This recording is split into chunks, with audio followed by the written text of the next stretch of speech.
대한민국 부동산이 뒤집힌다. 이재명 정부 드디어 칼을 뽑았습니다.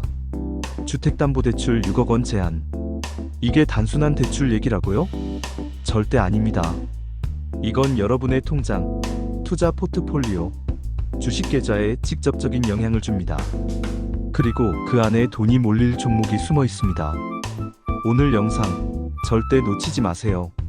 여러분은 이 정책이 끝나기도 전에 기회를 잡을 수 있습니다. 이건 정책이 바뀔 때마다 반복된 돈 되는 패턴이니까요. 이재명 정부는 2025년 6월 28일부터 주담대, 즉 주택담보대출의 한도를 최대 6억 원으로 제한하겠다고 발표했습니다. 이는 DSR, 총부채원리 금상환 비율 규제 3단계 정책의 일환인데요. 쉽게 말해서 수도권에 집을 사려면 대출 받기가 더 어려워진다는 이야기입니다. 여기서 중요한 건 대출이 막힌다는 건 수요가 한쪽으로 쏠린다는 뜻이에요. 그 쏠리는 쪽이 바로 지방, 임대시장, 그리고 비은행 금융기관입니다. 그럼 여기서 우리가 눈여겨봐야 할 첫 번째 종목군 바로 시중은행입니다. KB금융, 신한지주, 하나금융지주 등은 이번 규제 강화로 대출 수요가 정리되면 높은 신용등급 고객들이 더 몰릴 가능성이 있어요. 즉, 안정적 수익을 올릴 수 있다는 거죠. 그런데 진짜 수혜주는 따로 있습니다. 두 번째 타깃, 지방은행입니다. 이 규제는 수도권과 투기과열지구에 적용되기 때문에 지방은 유예기간을 받게 됩니다. 이 말은 즉, 대출이 상대적으로 자유롭다는 거고, 실수요자들은 수도권을 포기하고 지방으로 눈을 돌릴 수밖에 없어요. BNK 금융지주, DGB 금융지주, 전북은행 같은 지방금융회사들, 이들이 수혜를 직접적으로 입을 가능성이 큽니다. 세 번째 수혜 분야는 비은행 금융사입니다. 여기엔 저축은행, 캐피탈사들이 포함되는데요. 수도권에서 대출을 못 받은 중저신용자들이 비은행으로 몰릴 수밖에 없는 구조입니다. 예를 들면 SBI저축은행, OK저축은행, 웰컴저축은행 같은 기업들이죠. 이 회사들은 수익률이 높지만 리스크가 큰 포트폴리오를 갖고 있었는데 이번 정책 덕분에 수요가 몰려오면서 리스크 대비 수익성이 올라갈 가능성이 생긴 겁니다. 네 번째, 이 정책은 전세 시장에도 영향을 미칩니다. 대출이 막히면 집을 못 사니까 어쩔 수 없이 전세 혹은 월세로 들어가게 됩니다. 이건 리츠REITS와 부동산 자산운용사에겐 큰 기회입니다.